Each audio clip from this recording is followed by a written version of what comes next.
solar system will be found next year. And this is by David Trainer, published on the 24th yesterday. So I'm going to kind of cut to the chase because a lot of this stuff we know, but here we go. So space boffins claim to have found evidence of a long-fabled ninth planet up to 15 size of Earth in the dark outer reaches of the solar system back in January. They named the icy giant, which takes 20,000 Earth years to orbit the sun, Planet 9. Now, there's a lot of controversy, but this gives you a good outline of the whole story if you haven't heard it before. As evidence of the new planet mounts, scientists now expect to see it and track it down by winter of 2017. They've warned it is absolutely enormous. And again, this is one of those things where, this is an article you would not have seen a year ago. Prior to the announcement. Planet 9 is so gigantic, and I don't know if it's definitely a planet yet. It might have a planet, but again, this is their story. Planet 9 is so gigantic, its gravitational field is actually causing the sun itself and the entire solar system to tilt on a 6-degree angle, astronomers now believe. Conspiracy theorists have been warning of a massive hidden planet called Planet X, or Nibiru, will wipe out life on Earth for some time. Now, we don't say it's going to wipe out all Earth life. We just think that it's going to have some major change effects. I'm sorry, keep commenting on this article. Let me just read it. They were roundly mocked until scientists at the California Institute of Technology found evidence that suggested the prophecy might be true. Remember back in January when they said that Mike Brown was talking about that there's no way that it could not exist? They noticed some objects in the Kuiper Belt, a band of asteroids, comets, ice balls, and space rock, had weird orbits. This would only make sense if there was another super-Earth out past Pluto. But Caltech now believes Planet 9's power goes right to the heart of the solar system. Elizabeth Bailey of Caltech said, because Planet 9 is so massive and has an orbit tilted compared to the other planets, the solar system has no choice but to slowly twist out of alignment. Her boss, Mike Brown, who first revealed evidence of the lurking giant in January, said, at this stage we have so many lines of evidence that there's a massive planet out there that if there's not a massive planet out there, it has to be there was one there yesterday and disappeared. Maverick scientists have speculated about the existence of another planet until now, dubbed Planet X, since the 19th century. And then you can go read this and read some more of the history of the controversy and what they talk about. And I'll just cut ahead a little bit. Nibiru teachers have prophesied the collision or near miss will destroy Earth in a myth dubbed the Nibiru cataclysm. This has been dismissed as rubbish. I think it's rubbish too. I don't think it's going to be a complete destruction of the Earth, but it's going to be pretty hard. But then a respected former astrophysics professor suggested the real Planet 9 had indeed wiped out life Earth before. And this is just recent, right? So you can see how this story evolves. Daniel Whitmore of the University of Louisiana claims as Planet 9 passes through the Kuiper Belt, just as we've been theorizing, it knocks asteroids out of their orbit. This has caused extinction events found to have taken place on Earth every 27 million years. So just to kind of round it off, Mr. Brown said that there are so many telescopes scouring the night sky for Planet 9 it will soon be spotted. He said, I'm pretty sure by the end of next winter, not this winter, next winter, I think there'll be enough people looking for it. So that just points to 2017 again. Anyway, I thought you guys would be interested in hearing the most recent mainstream Nibiru that news. Mike Brown, Caltech, MIT, everybody agrees that there is another object in our solar system, and many astronomers believe that it's tilting our solar system because of its effect on the solar system, which, by the way, answers many of the critics' claims that, well, if something was close, wouldn't we be affected? Well, it seems that 6 degrees would be a pretty significant change. So we know that Planet 9, Planet X, or some other anomaly is in our solar system. And now as we started to look into the solar system, we started to see red dwarfs and brown dwarfs and all kinds of objects out in the Kuiper Belt. So this slowly comes out towards this, okay, it's real. Now the question that the WSO channel has, and many others, is how long have they been covering this up, and how close is it now? Now, they say they've got all the telescopes pointed to the sky. It sounds like, we've got a lot of astronomers trying to track it down. But a lot of us believe that it's closer than people think. And that's where these images from the FAA cams come into play. And again, I'm trying to slow it down a little bit because there's a lot of folks that don't track with what's going on, and I want to slow it down so you can understand.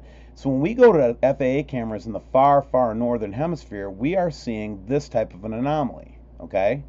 Now check this, because I think it's interesting how the water lights up there. Do you see that? and it seems that the rays are more coming from this object than they are coming from this direction. I just think it's interesting, okay? But again, I have seen images like this where the orb goes over the hill and it doesn't, and it seems like a planet, and others where it seems like it might be a lens flare, okay? But we are saying that while we know planet X or whatever this is, and we call it the Nibiru star system, when we see this kind of a thing, like a planet that close to the Earth or object that close to the Earth, you know, we start to wonder, where is it? Here's another one from just the yesterday. And you can see how there's this orb that just stays stationary right here. Now, we don't know if that's a planet or if it's some type of a device that they're using to block the view of what's going on up in space. So honestly, we really don't know how close it is, but when we see something like that, what do you think about that? I mean, it's not moving, it's not a lens flare, because a lens flare is like this one. It will move opposite of the image. See how it does that? See how it comes closer together? That's a flare coming up from the right. But that thing behind the hills there, it's not a lens flare because it's not showing in front of the hills. So something is out in space that looks like a planet. Now, we don't know if it is or not, but that's what we think it might be.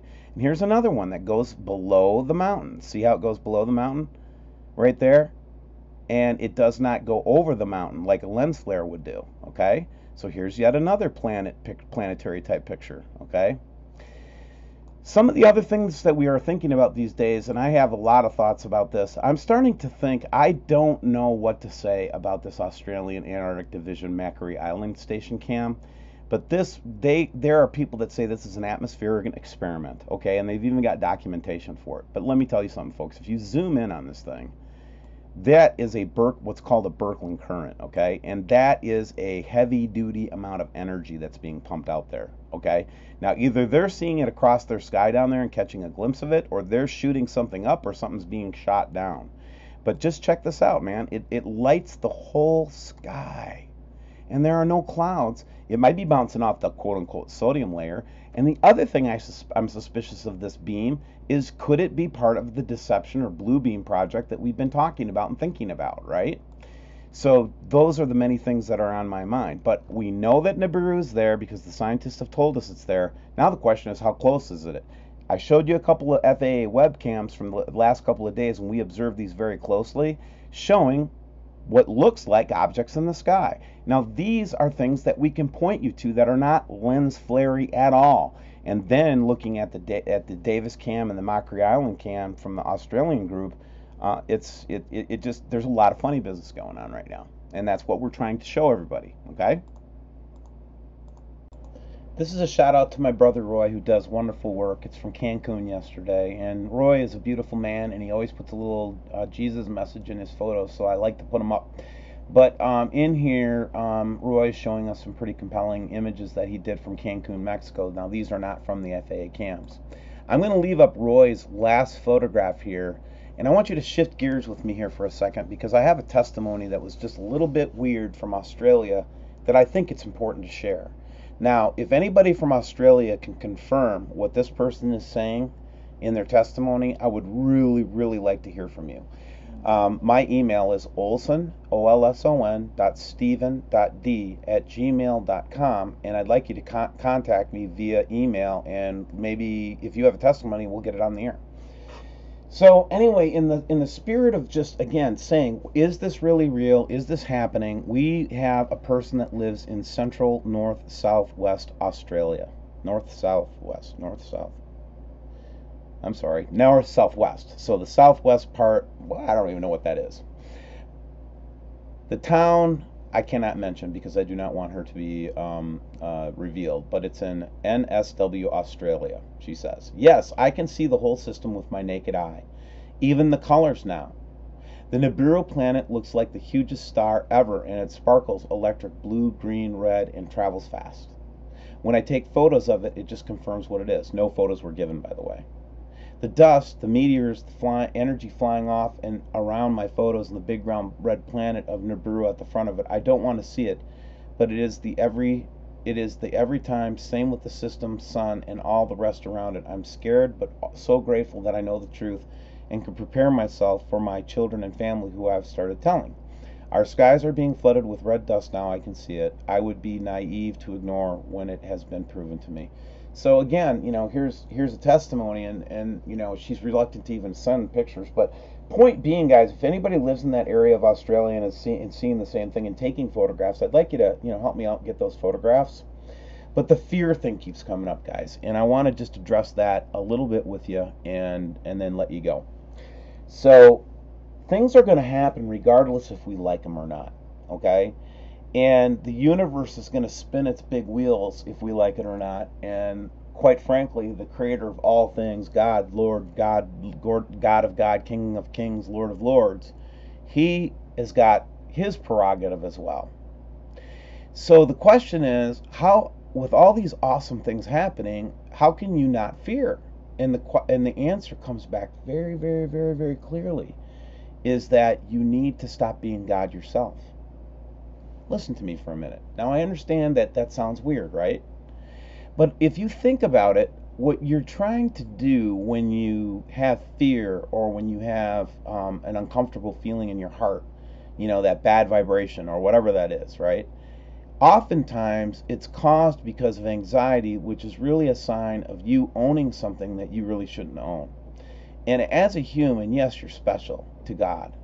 But as a human, you're not meant to take on the weight of the universe, okay? So what you need to do is turn all over your life, all of those worries, over to the one who can handle those worries. And then in return, I believe that God will tell you what you're supposed to do within your own little sphere of influence. Because remember, the only thing you can change is your own sphere of influence. Now, at the same time that we're showing you these photographs and we're trying to do science and trying to see if this is real or not, I want you all to understand that it's real.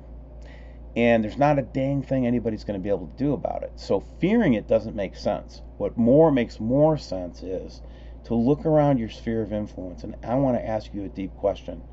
Are you living love around your family? Are you living peace around your friends? Are you living faith and hope around the folks that mean the most to you, that you really have influence over? I just for just a moment, just want to bless you all and ask that you would turn that over, that God, being God thing, over to the only person that can be God. And then in return, find your role going forward, find your destiny. And I think it's possible. I hope you have a great afternoon. Sorry for the long spiritual message, but that's the way I roll.